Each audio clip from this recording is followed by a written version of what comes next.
সংযুক্ত আরব আমিরাতের কারাগারত মৃত্যুর পর দেশত ফিজি চট্টগ্রামের রাউজানের বাসিন্দা আব্দুল হামিদ শুক্রবার অক্টোবরের 10 তারিখ সকাল 10টায় বাংলাদেশ বিমান বাহিনীর BG-128 ফ্লাইটত তার মরদেহ চট্টগ্রাম শাহ আমানত আন্তর্জাতিক বিমানবন্দরত পৌঁছায়।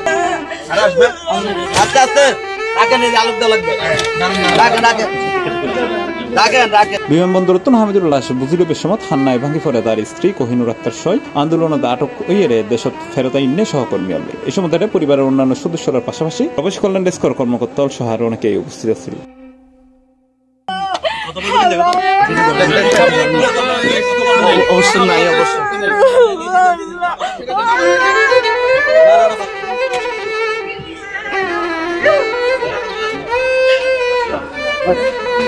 এরপর অফিসিয়ালি হস্তান্তর শেষে হামিদুর মরদেহ লই যাওয়ায় রাউজান উপজেলার নোয়াপাড়া ইউনিয়নত তার গ্রামের বাড়ি জেরে বিকাল 3টায় তাকওয়া জামে মসজিদ মাঠত জানাজা শেষে সামাজিক খবরস্থানত তার দাফন সম্পন্ন হয়। এই সময় তার জানাজায় অংশ লয় এলাকার হাজারো মানুষ।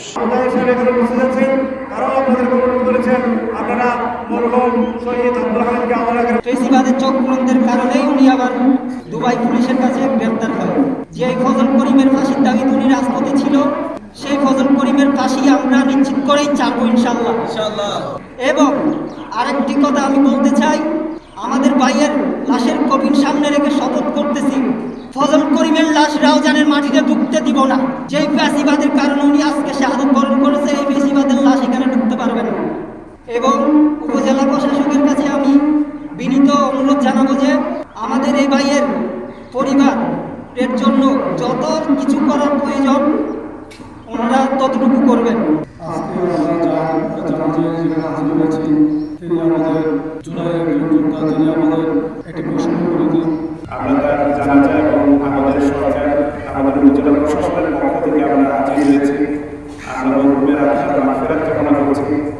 এর আগে তার কফিনে ফুল দিয়ে শ্রদ্ধা জানিয়ে রাউজান উপজেলা নির্বাহী কর্মকর্তা জিশান বিন মাজেদ, সহকারী কমিশনার ভূমি অংসিং মার্মা, থানাপ্রাপ্ত কর্মকর্তা মনুর ইসলাম বুইয়া সহ বিভিন্ন রাজনৈতিক দলের নেতৃবৃন্দ ও এলাকার গণ্যমান্য মানুষ।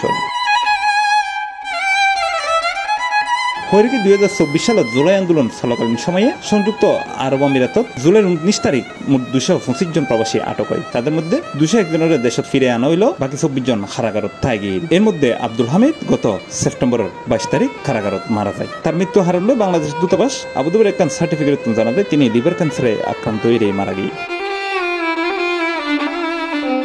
C+ TV Chittagong.